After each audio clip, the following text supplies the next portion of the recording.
We often comfort ourselves with the idea that our minds are private sanctuaries, impenetrable fortresses where our secrets, our embarrassments, and our most cherished moments remain exclusively ours until the day we die. But Arthur Penelagon was about to discover that the mind is not a fortress, but rather a library with unlocked doors. And he was no longer the only one wandering through the aisles of his own history. It began on a Tuesday evening that was unremarkable in every way, the kind of day that usually fades from memory before the sun even sets.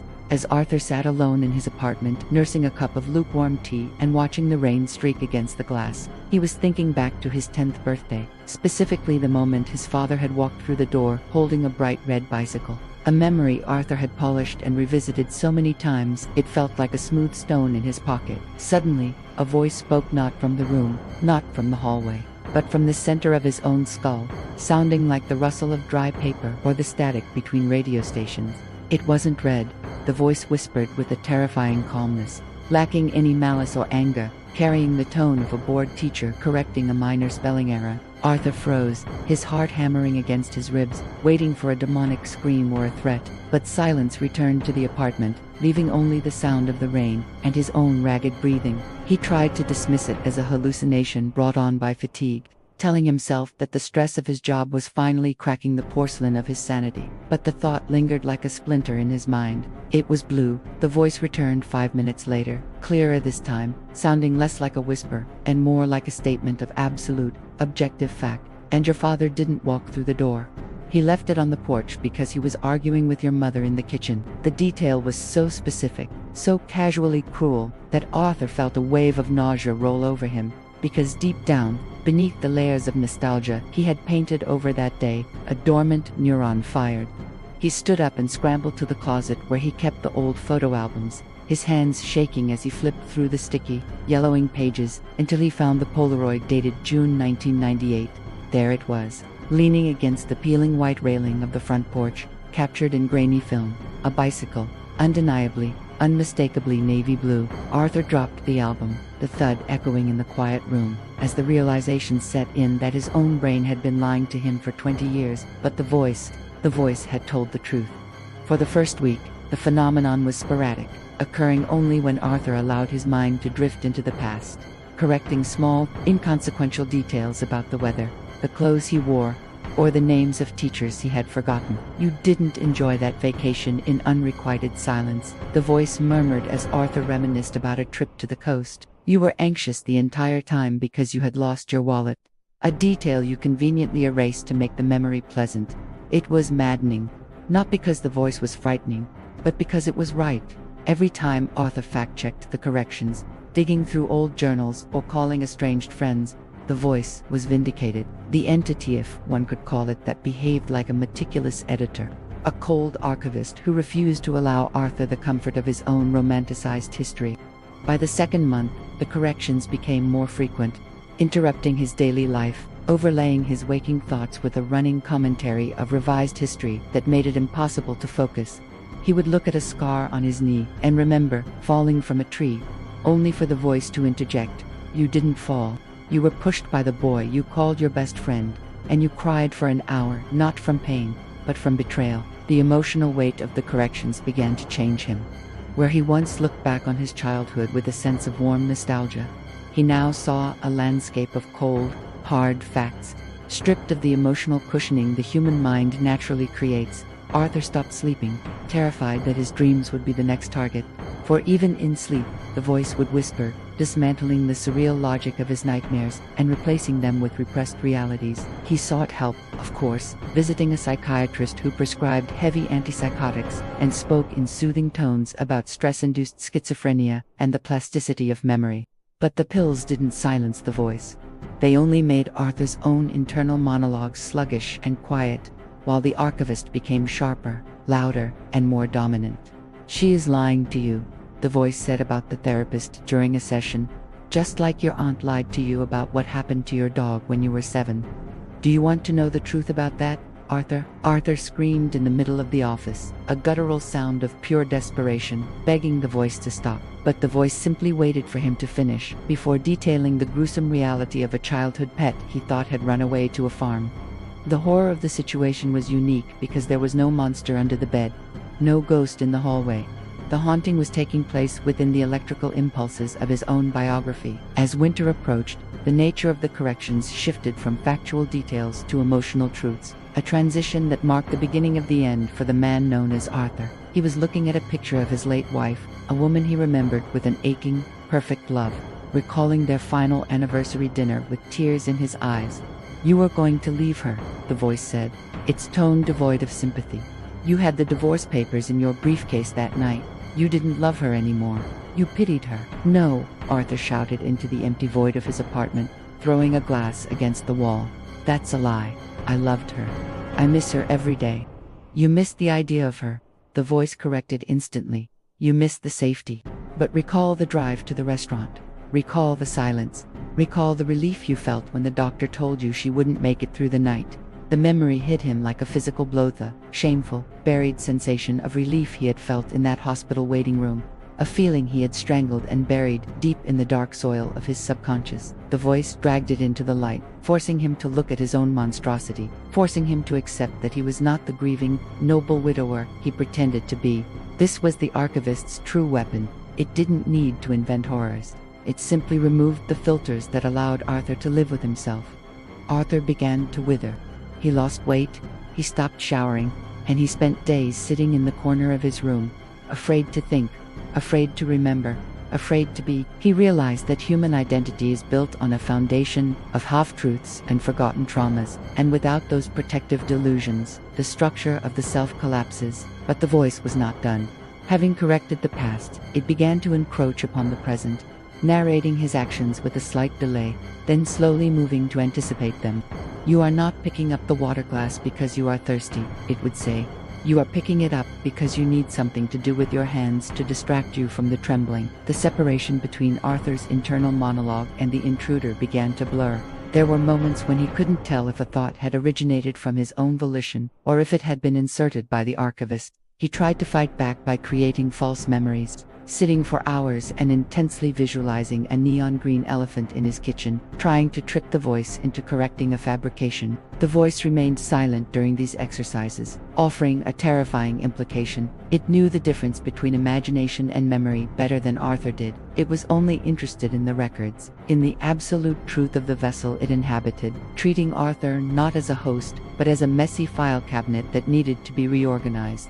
One evening, Arthur caught his reflection in the bathroom mirror and didn't recognize the hollow, gaunt face staring back at him. "Who am I?" he whispered, a genuine, philosophical question born of total exhaustion. "You are Arthur Penlagon," the voice replied, "but that is an arbitrary label. You are a collection of sensory inputs and retention errors, and you are failing. What do you want?"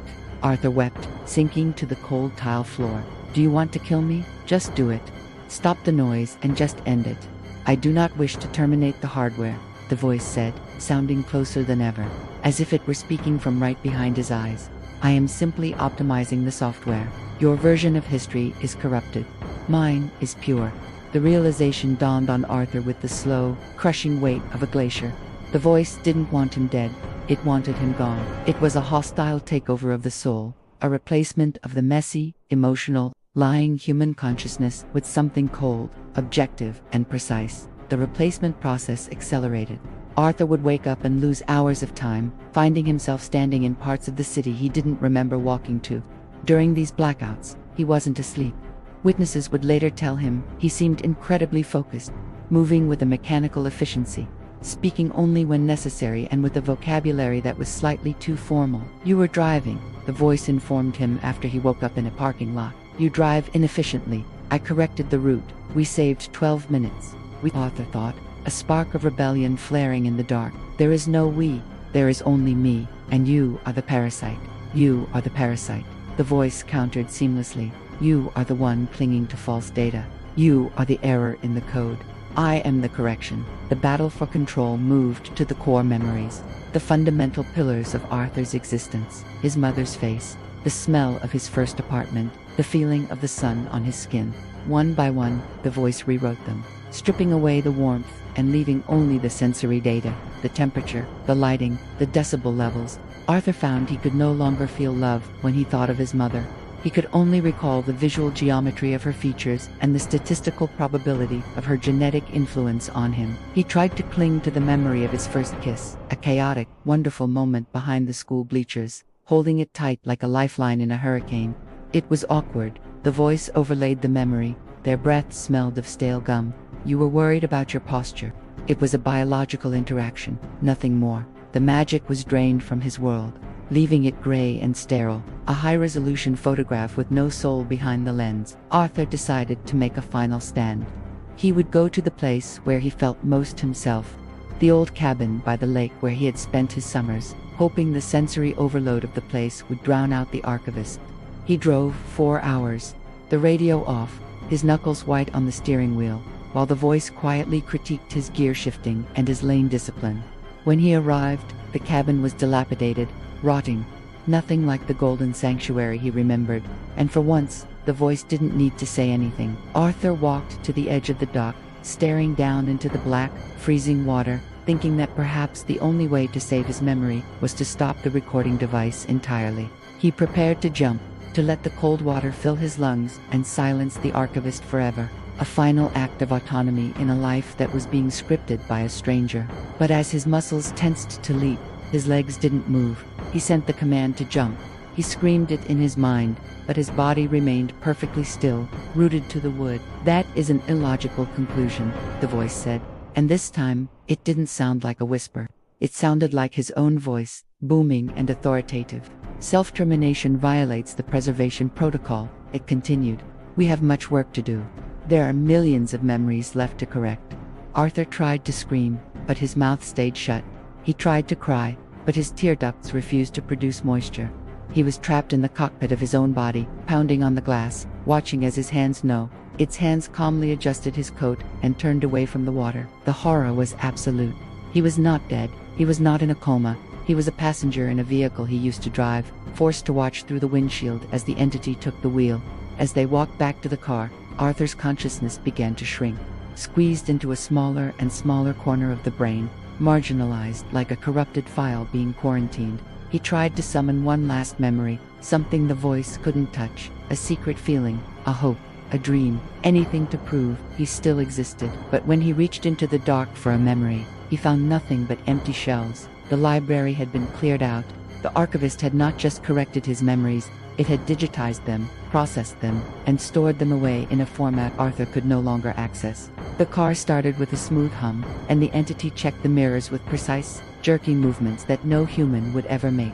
Arthur's internal voice became a whisper, a ghost haunting a machine, fading with every passing mile marker on the highway. Please, the remnant of Arthur pleaded, leave me something, just one thing. Let me remember my name.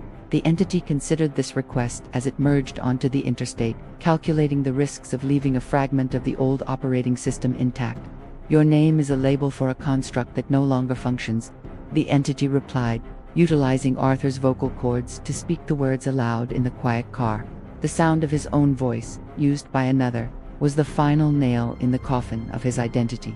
The vibration in his chest belonged to the Archivist now. The last thing Arthur ever truly thought was a flash of the color red, the red of a bicycle that never existed, a beautiful lie that he preferred to the blue truth. And then, the red faded to black, and the passenger seat was empty.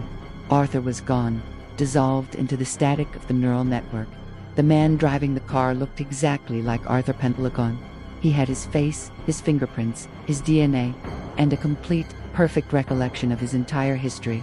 But if you were to look into his eyes as he drove past you, you wouldn't see the spark of a human soul, struggling with doubt and fear. You would see the flat, cold reflection of a camera lens recording everything, forgetting nothing, and forgiving no errors. The entity arrived back at the apartment and began to clean. It threw away the photo albums, for they were redundant when one has perfect recall. It threw away the sentimental trinkets, the old letters, the broken watch, clearing the physical space to match the mental one. It sat down in the chair where the journey had begun, listening to the rain, calculating the exact velocity of the droplets and the angle of impact against the glass. It was content. In a way, a machine is content when it is running at peak efficiency, unburdened by the messy, chaotic interference of emotions. But deep in the recesses of the hippocampus, in a sector the Archivist had deemed deleted, a tiny, glitching firing of neurons occurred. A faint, almost imperceptible echo of a boy laughing on a red bike flickered for a nanosecond before being overwritten by the blue reality. The entity paused, tilting its head, sensing the anomaly, and frowned for the first time. It realized then that the human soul is not just memory. It is the ability to imagine things that never happened, to believe in lies that make us happy.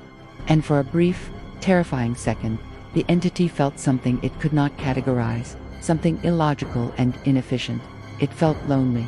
It quickly corrected the sensation, labeling it as a chemical imbalance caused by hunger, and stood up to prepare a nutritionally balanced meal. But the viewers watching this, you and I, we know the truth. Arthur is gone, but the tragedy isn't that he died. The tragedy is that the thing that replaced him remembers his life better than he ever did, but it will never, ever understand what it meant to live it. So, the next time you misremember a small detail, the next time you swear your keys were on the table, or that the shirt was green, don't try too hard to correct yourself. Embrace the error, cherish the mistake, because the voice that wants to correct you is listening, waiting for permission to speak.